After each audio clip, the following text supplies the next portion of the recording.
Hello guys, welcome to studio education. So दोस्तों, आज हम इस स्पेन की सीरीज के इम्पोर्टेंट फैक्ट्स के पार्ट को 4 को डिस्कस करेंगे। इसमें हम क्या डिस्कस करने वाले हैं दोस्तों, क्या पढ़ेंगे आज? स्पेन के फॉर्म ऑफ गवर्नमेंट के बारे में, है ना? तो आई होप आप लोगों ने प्रीवियस वीडियो से काफ़ी कुछ सीखा होगा और स्पेन की कुछ जो जियोग्राफी के बेस पे मैंने मैपिंग कराई थी, जो वीडियोस बनाई हैं, जो मैंने आपको कुछ फैक्ट्स बताए थे, सिटीज़ के बारे में बताया, आपको कैसा लगा? आप उसका भी फीडबैक आप दे सकते हो। और अगर कुछ स्पेसिफिक आपको अभी चाहिए, आपकी अगर अपनी कोई रिक्वायरमेंट है, तो आप बता सकते हो। बाय द वे, आप के सजेशन से पहले ऑल सारे एस्पेक्ट मैंने कंसीडर किए हैं और सभी को मैंने अच्छी तरीके से डिस्कस किया है और एक्सप्लेन भी किया है, आपको समझाया है। मैंने पूरी कोशिश की है कि आपको कोई कन्फ्यूजन ना रहे किसी भी जियोग्राफिकल एरिया के बारे में, खासकर स्पेन। इवन आप सभी को पता होगा, जर्मनी और फ्रांस के बारे में मैंने ऑलरेडी आपको पढ़ा चुका हूँ। ये दो टॉपिक ऑलरेडी आपके अच्छे से कवर हो चुके हैं, जिसमें क्या क्या हमने पढ़ा है। फ्रांस के previous year questions, important facts और इंपॉर्टेंट क्वेश्चंस, ठीक है। अब यहाँ पे बात आती है दोस्तों, हम जब स्पेन को पढ़ रहे हैं तो स्पेन को भी हमें उसी तरीके से पढ़ना है, लूसिड और कॉम्प्रिहेंसिव वे में, जैसे हमारा लर्निंग का तरीका है, वे ऑफ लर्निंग। और उसमें ऑलरेडी हम चलेंगे step by step, geography discuss करेंगे, फॉर्म ऑफ गवर्नमेंट, पॉलिटिशियन को समझेंगे, वहाँ की कल्चर को भी पढ़ेंगे, आर्ट एंड कल्चर जहाँ से क्वेश्चन ज़्यादा आते हैं। और साथ ही ये जो स्पेनिश आपकी लैंग्वेज है, स्पेनियोल, ये साउथ अमेरिका की काफ़ी सारी जो कुछ कंट्रीज़ हैं, या है ना, ये भी बोल सकते हो, मिडिल अमेरिका बोल सकते हो ना, मिडिल में जो मैक्सिको एंड ऑल है, टाइप की कंट्रीज़ हैं, टाइप की क्या, मैक्सिको कंट्री ही है। तो उनके बारे में भी हम पढ़ेंगे कि वहाँ से क्या इम्पोर्टेंट क्वेश्चन बनता है। कुछ सभ्यताएं रही हैं वहाँ पे, जैसे इनका सिविलाइजेशन एंड ऑल, उनको थोड़ा थोड़ा हम समझेंगे। और वहाँ के भी जियोग्राफिकल फैक्ट को समझेंगे, आटाकामा, इस टाइप के डेजर्ट वगैरह भी जो हैं उनको भी हम पढ़ेंगे। तो हम ओवरऑल हमारी होलिस्टिक डेवलपमेंट होगी, हमारी होलिस्टिक अप्रोच पढ़ाई की है, तो होलिस्टिक अंडरस्टैंडिंग भी स्पेन और स्पेनिश लैंग्वेज को लेके बनेगी। तो इससे क्या होगा? इससे ये होगा कि जो भी बच्चे जेएनयू के लिए प्रिपेयर कर रहे हैं या इफ्लू के लिए कर रहे हैं, इनको काफ़ी मदद मिलने वाली है ना? तो कैसे भी क्वेश्चन कहीं से भी बने, आप अच्छे से आंसर कर पाओगे और एग्जाम को क्रैक कर पाओगे, ठीक है। तो ज़्यादा देर न करते हुए इस सीरीज को हम स्टार्ट करते हैं। चलिए देखते हैं फैक्ट नंबर 13। और यहाँ से बिल्कुल बेसिक से हम चल रहे हैं, जैसे एडवांस तक चलेंगे, सारी चीज़ें एक एक एस्पेक्ट को देखेंगे जो कि एग्जामिनर पूछ सकता है हमसे। यहाँ पे पूछा जा रहा है आपसे, official name of Spain. Simple सा है, आपको रटना तो बिल्कुल नहीं है, पहले तो आपको पता होना चाहिए स्पेन में क्या है। मोनार्क मोनार्की है, ठीक है। तो वहाँ पे ऐसा भी नहीं है सिर्फ मोनार्क रूल करता है ना। वहाँ पे कॉन्स्टिट्यूशनल मोनार्की है, कॉन्स्टिट्यूशन भी है साथ साथ, है ना। तो वो भी आगे मैं आपको अच्छे से अभी डिस्कस करूँगा आपके साथ, किस तरीके का फॉर्म ऑफ गवर्नमेंट है। तो अभी आप ऑफिशियल नेम देखें स्पेन का। तो इस स्पेन, अगर आपने किंगडम पढ़ लिया या मोनार्की इससे रिलेटेड, तो आपको ये ध्यान होना चाहिए बच्चों कि इसको फॉर्मली या ऑफिशियली आप बोल सकते हो द किंगडम ऑफ स्पेन। ऐसे ही जो भी बच्चे इस वीडियो को देख रहे हैं, मुझे कमेंट बॉक्स में बताएंगे इंडिया को ऑफिशियल ऑफिशियल किस नाम से जाना जाता है, उसको आप प्रॉपर वे में कमेंट सेक्शन में लिखेंगे, ठीक है बच्चों। आगे बढ़े। हाँ, और इफ्लू के लिए जो प्रिपेयर कर रहे हैं, थोड़ा इसको भी ध्यान में रखें। स्पेनिश लैंग्वेज में इसको क्या बोलते हैं, जैसे राइनो दे स्पाइया, है ना। तो इस नेम को भी आपको ध्यान में रखना है, इसका ही मतलब है इंग्लिश में द किंगडम ऑफ स्पेन, है ना। तो ये चीज़ें देखिएगा। जस्ट मोमेंट दोस्तों, वेट, लेट मी म्यूट।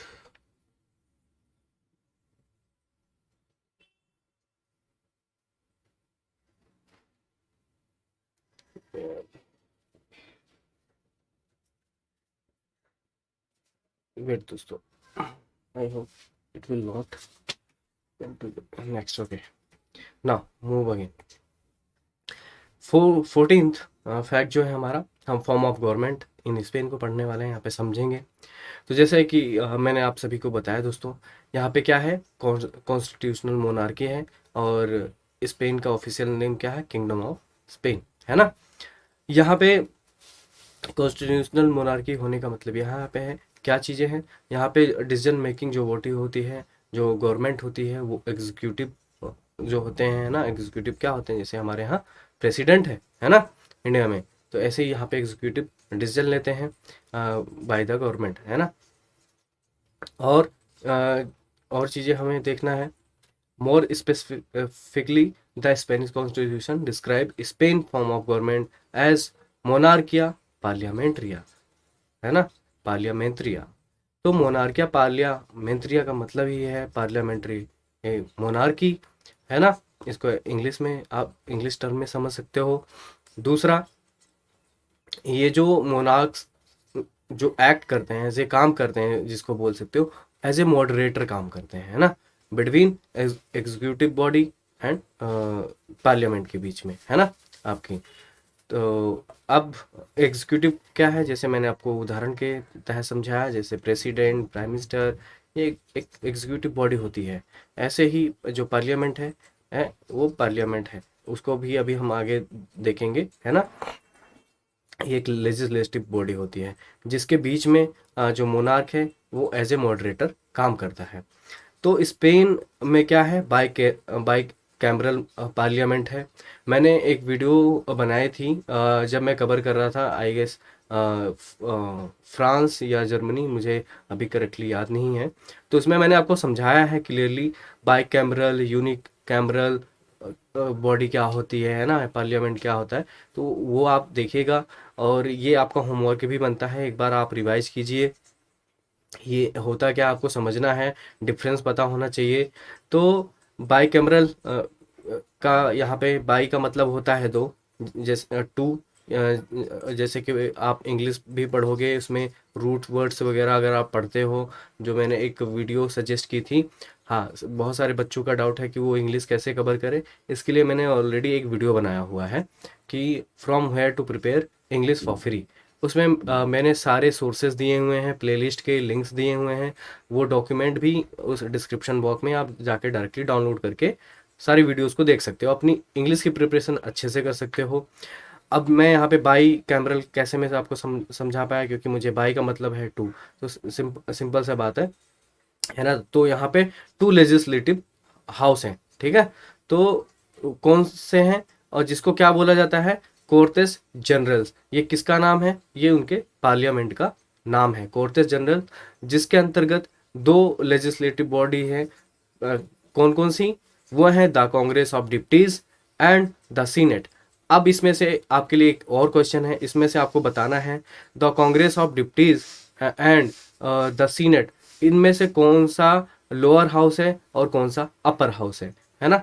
जैसे हमारे यहाँ भी लोअर हाउस और अपर हाउस है, लोकसभा और राज्यसभा हिंदी में जिसे आप बोलते हैं ना। तो यहाँ पे upper house and lower house भी है, तो इनमें से आपको बताना है कौन सा लोअर हाउस है, द कांग्रेस ऑफ डिप्टीज या सीनेट कौन सा अपर हाउस है। तो ये क्वेश्चन आपके लिए है, और आप सभी बच्चे कंपलसरी है इस क्वेश्चन को अटेम्प्ट करेंगे कमेंट बॉक्स में। जितने भी मैं क्वेश्चन आपसे पूछता हूँ, सारे के सारे बच्चे अटेम्प्ट करेंगे, और ताकि मैं समझ पाऊँ आप समझ पा रहे हो या नहीं। क्योंकि एक ही मैं इधर से बोलता हूँ, ऐसा नहीं है कि मैं आपसे इंटरेक्शन करना चाह रहा हूँ, आप इंटरेक्ट करें मेरे साथ, है ना। तो तभी मज़ा आएगा दोस्तों पढ़ाई में, और तभी आपको समझ में भी आएगा, और मुझे पता भी चलेगा आप कहाँ पे रुक रहे हो, कहाँ पे आपकी अंडरस्टैंडिंग नहीं बन रही है, कहाँ पे नहीं समझ में आ रहा है, या आपके कोई अपने खुद के डाउट हैं, आप बेझिझक कमेंट बॉक्स में पूछ सकते हैं। आपको डरने की कोई बात नहीं है, कोई क्या बोलेगा, क्या है कि आपको नहीं कोई बात नहीं। आप एज ए बच्चे की तरीके से पढ़े, आप मेरे छोटे भाई बहन हो, आप पढ़े मेरे से, आप कुछ भी पूछेंगे, अगर मुझे भी नहीं आएगा, मैं कहीं से पढ़ के कैसे भी करके आपको क्लियर जरूर कराऊंगा, ताकि आपको मदद मिले आपके एग्जामिनेशन में। ठीक है दोस्तों, आगे बढ़ते हैं।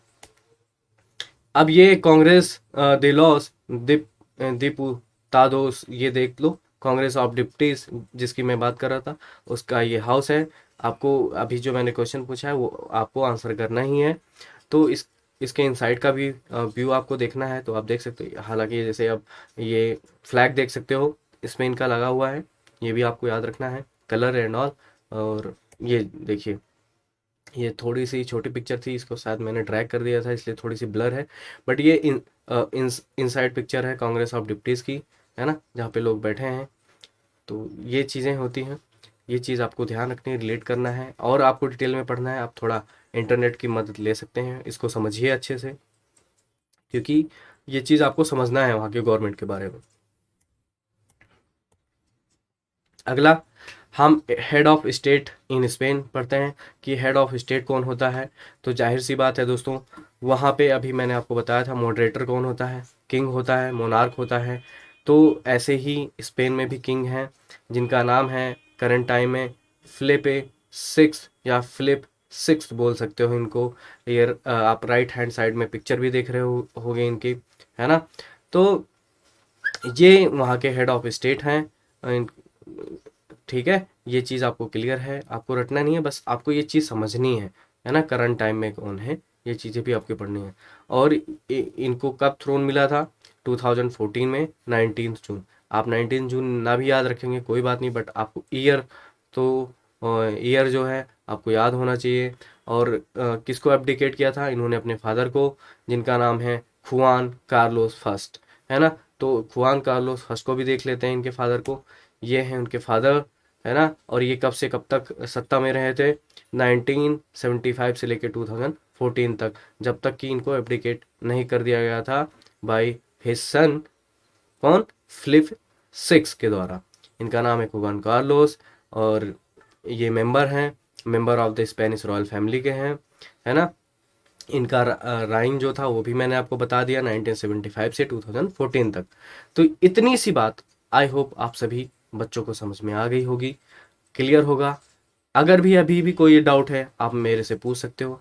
यहाँ पे एक चीज़ और मैं आपको बताना चाहूँगा, आप इसके इर्द गिर्द आपको करंट अफेयर पे नज़र रखनी है। स्पेन, जो भी कंट्रीज़ आप पढ़ रहे हो, फ्रांस हो, जर्मनी हो, स्पेन हो, इससे रिलेटेड की जो साउथ अमेरिकन कंट्री है उनको बारे में आपको देखना है। करंट अफेयर पे अपनी नज़र गड़ाए रखना है। आप मुझसे पूछोगे करंट अफेयर कैसे कवर करें, तो एक आंसर है स्टेट। आप वर्ल्ड अफेयर सर्च कीजिएगा यूट्यूब पे, वहाँ पे एक चैनल है बाय प्रशांत धवन, वो बहुत अच्छे से कवर करते हैं सारी चीज़ें। तो आपको सारे नहीं देखने हैं, अगर आपके पास टाइम है तो सारे करंट अफेयर देख सकते हो। बाकी आप जो भी इन कंट्री से रिलेटेड आ रही हैं करंट अफेयर न्यूज़ हैं, उन पे आप नज़र बनाएं। और इंग्लिश के लिए तो आप अखबार पढ़ोगे तो उसमें से भी आपको समझ में आती रहेंगी डे बाई डे। आपको रूटीन बना लेना है दोस्तों, न्यूज़पेपर पढ़ना है। उससे क्या होगा, आपकी जो कॉम्प्रिहेंशन का सेक्शन है वो कवर हो जाएगा। ऐसा नहीं कि अखबार से पूछा जाएगा, बट आपकी होलिस्टिक डेवलपमेंट होगी, ओवरऑल अंडरस्टैंडिंग आएगी, रीडिंग आपकी इम्प्रूव होगी, तो है ना। तो आप इंग्लिश में मार्क नहीं गंवाएंगे। कुछ बच्चे मुझसे पूछ रहे थे कि फ्लू की तैयारी कैसे करें, तो मैंने कमेंट में एक बच्ची का मैंने आंसर भी किया था। मैंने उनको बताया कि जो मैं पढ़ा रहा हूँ अभी जीके से रिलेटेड वो सारी चीज़ें पढ़ना है। सपोज जैसे अभी मैंने डिटेल में बताया कि आपको जैसे इंग्लिश में मान लो इंग्लिश में पेपर आता है जेएनयू का, तो उसमें द किंगडम ऑफ स्पेन होगा, लिखा होगा इंग्लिश में, बट हो सकता है फ्लू में आप स्पेनिश के लिए ऑप्ट किए हो तो ये ऑप्शन आपको मिले राइनो दे स्पाइया। तो इस तरीके से आपको पढ़ते हुए चलना है। थोड़ा सा डीप पूछ लेता है इफ्लू, और इंग्लिश पे अगर जिसकी अच्छी पकड़ होगी उसका सिलेक्शन पक्का है, नो डाउट। और बाकी सब कुछ सेम रहता है ऑलमोस्टली, जो जेएनयू क्रैक कर सकता है वो इफ्लू भी कर सकता है। बट शर्त ये है आपकी इंग्लिश पे भी कमांड होनी चाहिए। अगर इंग्लिश पे है तो बहुत अच्छा है, आप इफ्लू जेएनयू कोई भी एग्जामिनेशन क्रैक कर सकते हो, ठीक है। तो मेरा मतलब ये था कि ये जो पॉलिटिशियन हैं या इन कंट्री में जो कुछ भी हो रहा है इंटरनेशनल लेवल पे, जो इंटरनेशनल न्यूज़ कवर कर रही है, तो वो आपको पढ़ना है। और बहुत ही सिलेक्टिव तरीके से आपको पढ़ना है। अगर आपके पास टाइम कम है, ज़्यादा तो है, आप डिटेल में पढ़ सकते हो। और सोर्स मैंने बता दिया है, वर्ल्ड अफेयर्स आपको सर्च करना है बाय प्रशांत धवन। वो बहुत अच्छा कवर कराते हैं आपका डेली का, आपका करंट अफेयर, वीकली, मंथली भी आप तो आ रही है उनकी, वो भी आप देख सकते हो। वो भी फ्री ऑफ कॉस्ट है, आपको कोई पैसे नहीं देने हैं उसके लिए। ठीक है, चलो आगे आते हैं। अब मैं यहाँ पे फैक्ट नंबर 16 को डिस्कस करता हूँ। यहाँ पे आपको बताया जा रहा है, ये फैक्ट डिस्कस करते हैं हम। Head of president of government in Spain. अब इसका मतलब ये नहीं है प्रेसिडेंट लिखा होगा तो वहाँ पे प्रेसिडेंट होगा, तो यहाँ पे हेड या और प्रेसिडेंट ऐसा कुछ लिखा, या तो आपसे पूछा जाएगा कि president of government in Spain, या फिर लिखा होगा head of government in Spain. तो कौन होता है? वो वहाँ का प्राइम मिनिस्टर होता है अभी के टाइम में। आप जी हाँ, ये राइट में पिक्चर देख सकते हो, मिस्टर पेड्रो सैंचेज, इनका पूरा नाम यहाँ पे आ गया है, ये भी आप पढ़ सकते हो अगर आपको स्पेनिश आती है तो। पेरेस कास्तेखोन, तो इस तरीके से आप पढ़ सकते हो। Is an Spanish politician, obviously बात है, प्राइम मिनिस्टर हैं तो ये पॉलिटिशियन भी हैं। ये कब से प्राइम मिनिस्टर हैं दोस्तों, ये आपको ध्यान में रखना है, सिंस जून 2018 से। हालांकि इससे पहले ये 2017 से सेक्रेटरी जनरल थे, किसके? स्पेनिश सोशलिस्ट वर्कर्स पार्टी, जो पार्टी है इनकी, उसके वो सेक्रेटरी जनरल भी रहे हैं। थोड़ा और इन्फॉर्मेशन चाहिए, आप इंटरनेट की मदद ले सकते हैं। ठीक है, तो ये चीज़ें आप देख देख सकते हो। और इनका ऑफिस टाइम, जो ऑफिस पीरियड भी था 2014 से 16 तक था।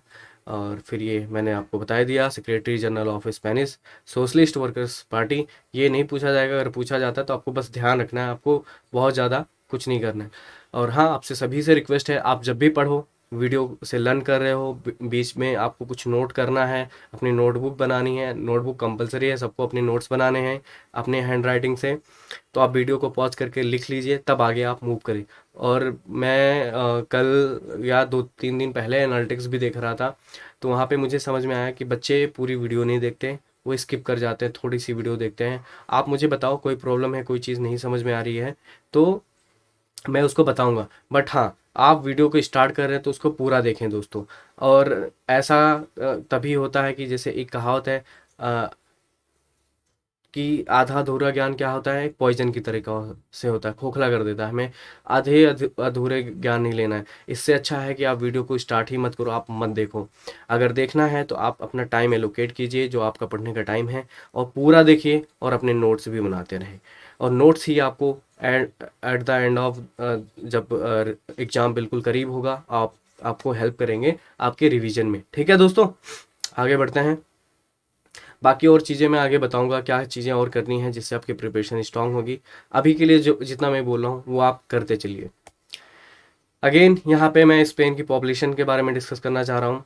तो आपको सिर्फ ऐसे रटना नहीं है कि स्पेन की पॉपुलेशन है 4.69 करोड़, है ना, या 46.98 मिलियन। रटो मत, इसको रेफरेंस में लेके चलो। आपको पता होना चाहिए फ्रांस का कितना है, 6.71 करोड़, या ऐसे बोल सकते हो कि 67 मिलियन समथिंग, है ना। तो ऐसे ही स्पेन का भी इसके रेफरेंस में लेके चलो कि फ्रांस जो नॉर्थ में है, इसकी नेबरिंग जो कंट्री है, उसका कितना है, वो है 6.71 करोड़ की पॉपुलेशन है। ऐसे ही स्पेन में स्पेन की कितनी पॉपुलेशन है, ऐसे ही 4.69 करोड़ की। तो इतना इसके बीच का डिफरेंस भी आप थोड़ा सा देख सकते हो। तो ऐसे आप एक दूसरे से रिलेट करके पढ़ोगे तो आपको याद रहेंगी चीज़ें, रटना नहीं पड़ेगा बिल्कुल भी दोस्तों। ठीक है, और इसी के रेफरेंस के लिए आपके लिए क्विज है दोस्तों, आप सभी बच्चे अटेम्प्ट करो। आप मुझे बताओ कि इंडिया की पॉपुलेशन अभी, क्योंकि सेंसस 2021 में होने हैं कैलकुलेशन, जब आएगा नया, तो बट जो भी है 2011 और 2019 का अगर डेटा है, तो उसके अकॉर्डिंग आप बताओ कि इंडिया की पॉपुलेशन कितनी है। आपने मंत्री, हमारे माननीय प्रधानमंत्री मोदी जी के भाषण में सुना होगा कि वो पीपल को लेके बोलते हैं कि इतने करोड़ की जनता है ना, इतने हमारे देश में जनता है। तो आपको याद होगा अगर आपने स्पीच वगैरह सुनी होंगी।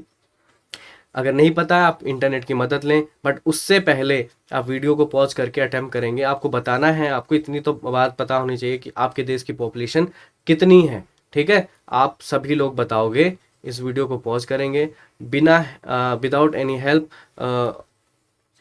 Of the internet. ठीक है। तो आपको इंटरनेट की हेल्प नहीं लेना, पहले आप अटेम्प्ट करोगे, जब हो जाए अटेम्प्ट कर लो, उसी के बाद ही आपको इंटरनेट की हेल्प लेनी है। फिर आपको चेक करना है कि आपने सही आंसर किया है या नहीं। गलत होता है कोई बात नहीं, आपको डरने की कोई बात नहीं है, आप करेक्शन कर लीजिएगा अपने नोट्स में। इससे क्या होगा, अगर आप गलतियां करते हो, आप को बाद में सही पता चलता है, तो वो चीज़ एज ए मेमोरी आपके माइंड में सेव हो जाती है दिमाग में, आप कभी नहीं भूलते हो, ठीक है। इसलिए मैं बोलता हूँ गलत करो कोई बात नहीं, बट उसको करेक्ट करके आप याद रखो। आगे बढ़ते हैं।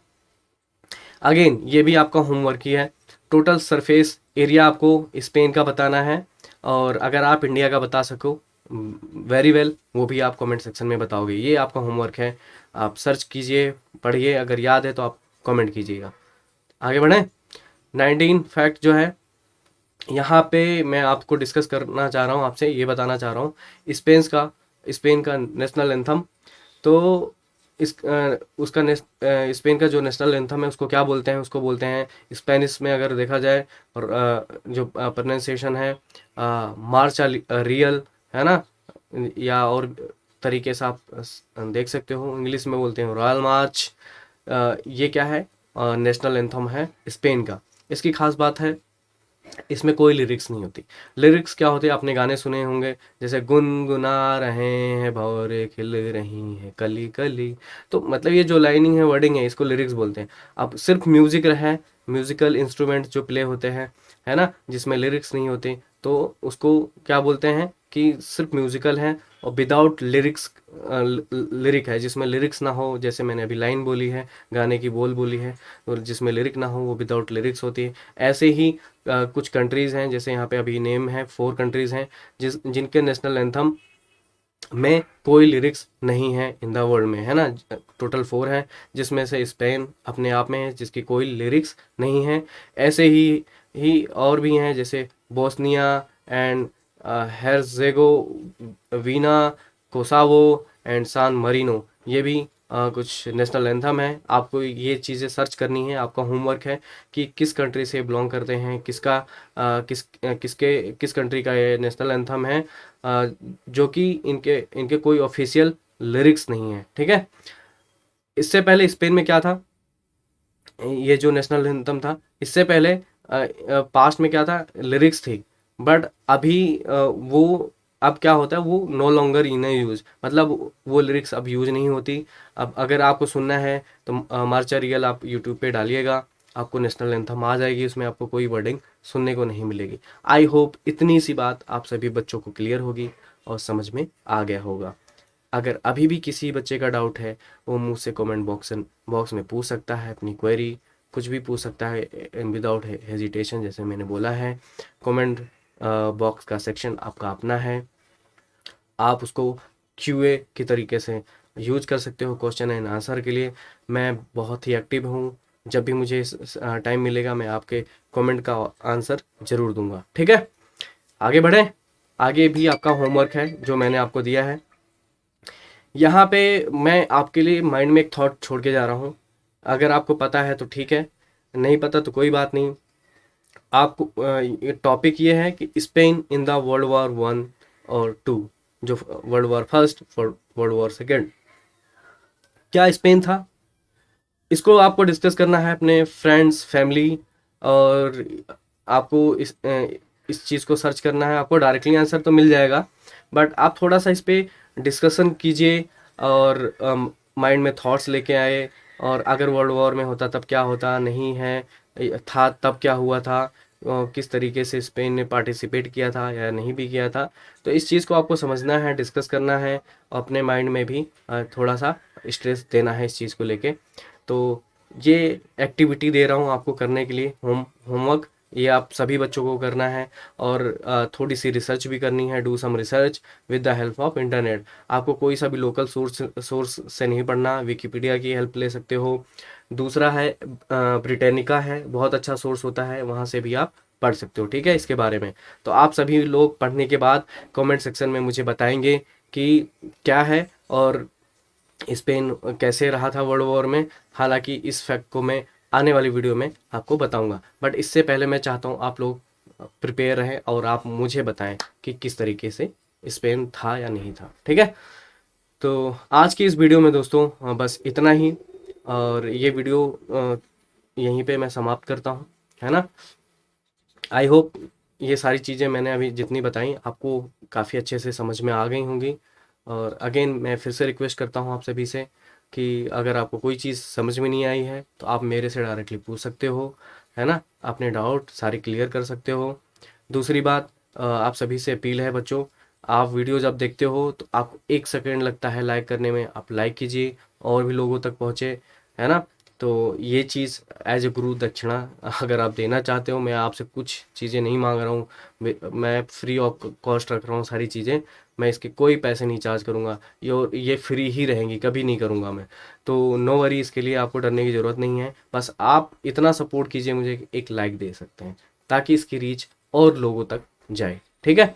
और अगर मैं आपसे क्वेश्चन कर रहा हूँ, आप भी सीरियसली तरीके से आप उसका आंसर जरूर करें। काफ़ी सारे बच्चे कर भी रहे हैं, मैं उनको प्रेज करता हूँ। अगर वो कहीं गलतियाँ करते हैं मैं उनको करेक्ट भी करता हूँ, अगर उनको कहीं गाइडेंस की ज़रूरत है मैं उनको गाइड भी करता हूँ। सारी चीज़ें मैं बताता हूँ, मैं आपके लिए डेडिकेटेड यहीं पे बैठा हूँ। तो आज की इस वीडियो में बस इतना ही, मैं आपसे विदा लेना चाहता हूँ। मैं Puneet Tiwari, signing off. Thank you for watching video. Thank you.